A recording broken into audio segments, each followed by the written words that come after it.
मेरी एक फ्रेंड थी जो माइक्रोसॉफ्ट में काम कर रही थी पिछले 2 साल से as a senior software engineer. Total experience 6 years के अराउंड था। तो एक दिन उसके मैनेजर उसको बुलाते हैं, बकायदा बताते हैं कि भाई प्रोजेक्ट में काम इतना है नहीं, हम आपको रिलीज़ दे रहे हैं, आपके पास 1 महीने का टाइम है। उस 1 महीने के अंदर आप विद इन ऑर्गेनाइजेशन अगर आप कोई दूसरा प्रोजेक्ट ढूंढ सकते हो तो ढूंढ लो। अगर आप नहीं ढूंढ पाते हो तो आपको 1 महीने के बाद मेल आएगी, आपको रिज़ाइन करना पड़ेगा और कोई नोटिस पीरियड उसके बाद सर्व नहीं होगा। तो मतलब आपके पास कुल मिला के 1 महीने का नोटिस पीरियड है। इसको आप नोटिस पीरियड समझ लो या 1 महीने का टाइम पीरियड समझ लो कि अगर इस पे आपने किसी और प्रोजेक्ट में किसी मैनेजर से बात करके किसी प्रोजेक्ट में घुस गए तो ठीक है। अगर आपको कोई प्रोजेक्ट नहीं मिलता है तो आपको रिज़ाइन कर देना है और नेक्स्ट डे से आप उस कंपनी के एम्प्लॉय नहीं हो। अब ऐसे में अगर आपके साथ सेम चीज़ें हो then what would be your reaction? Just imagine करो कि क्या रिएक्शन निकलेंगे आपके कि आप अच्छे खासे किसी कंपनी में काम कर रहे हो।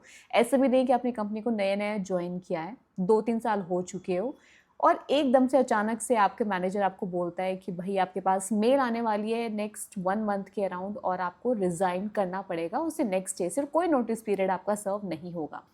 अब सबसे पहली बात तो ये कि बंदा कभी भी उस चीज़ के लिए मेंटली प्रिपेयर नहीं रहता है। कोई भी होगा एकदम से शॉक्ड हो जाएगा, होपलेस वाली सिचुएशन रहेगी कि अब व्हाट नेक्स्ट, कि अब क्या करना है। नो डाउट एक ही चीज़ बचती है, या तो बंदा पूरी कोशिश करेगा कि भाई से उस सेम ऑर्गेनाइजेशन में कोई दूसरा प्रोजेक्ट मिल जाए, लेकिन वो भी तभी पॉसिबल है अगर आपके दूसरे मैनेजर्स के साथ अच्छी बातचीत है।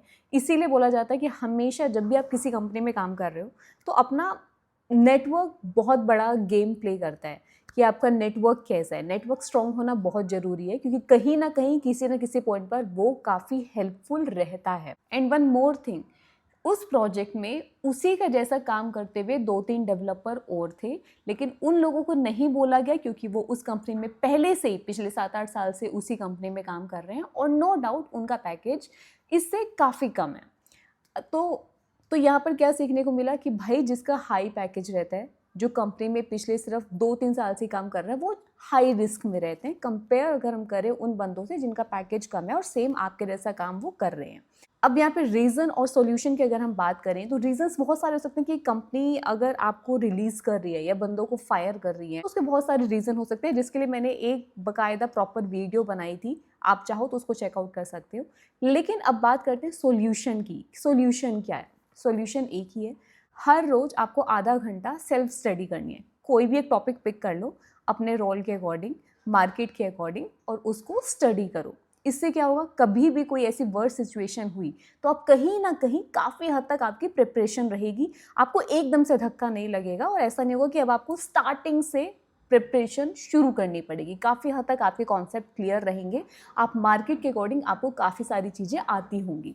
और आधा घंटा बहुत ज़्यादा टाइम नहीं है, 20-25 मिनट आप अगर निकाल लेते हो तो बिलीव मी गाइज 3-4 महीने बाद ही ना आपको अपने काफ़ी सारे कॉन्सेप्ट्स क्लियर मिलेंगे, काफ़ी हेल्पफुल रहेगा। So this is something reality of IT industry.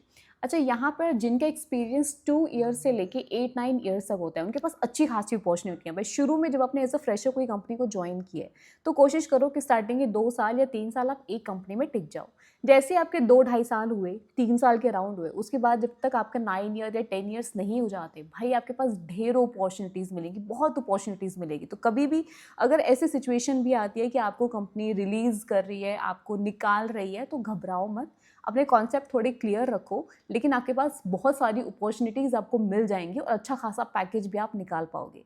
लेकिन जैसे 9-10 ईयर ऑफ एक्सपीरियंस आपका हो जाता है उसके बाद थोड़ा रिस्क कम लेना, थोड़ा जॉब स्टेबिलिटी पे थोड़ा ज़्यादा अपनी प्रायोरिटी रखना, क्योंकि उसके बाद क्योंकि पैकेज आपका अच्छा खासा बढ़ चुका होता है। अगर आपने अच्छे खासे उस दौरान में आपने जॉब स्विच की है, अगर आपने नहीं किया, आप सेम ऑर्गेनाइजेशन में रहेंगे तो बात अलग है, फिर तो आप मतलब एक कम पैकेज में बैठे होंगे। बट अगर आपने उस 2 ईयर से लेके आपने 8-9 एक्सपीरियंस में अगर आपने 3-4 4-5 स्विच मारे हैं तो आप एक अच्छे पैकेज पे होंगे। तो फिर आप कोशिश करना कि कोई एक अच्छी एमएनसी आप पकड़ लो, प्रोडक्ट बेस्ड कंपनी आप पकड़ लो जहाँ पे कूल इन्वायरमेंट हो, अच्छी खासी पॉलिसीज़ वहाँ पे हो जिनका बेनिफिट आप उठा पाओ और स्टेबिलिटी पॉइंट ऑफ व्यू से भी अच्छा हो कि मतलब फायरिंग वगैरह के चांसेस कम हो।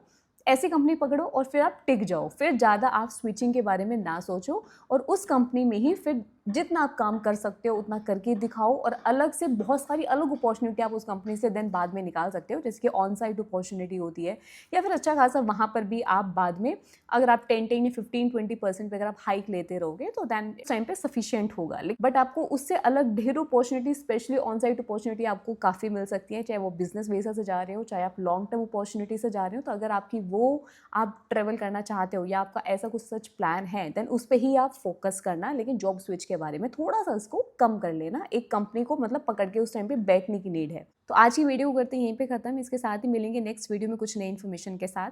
Bye bye.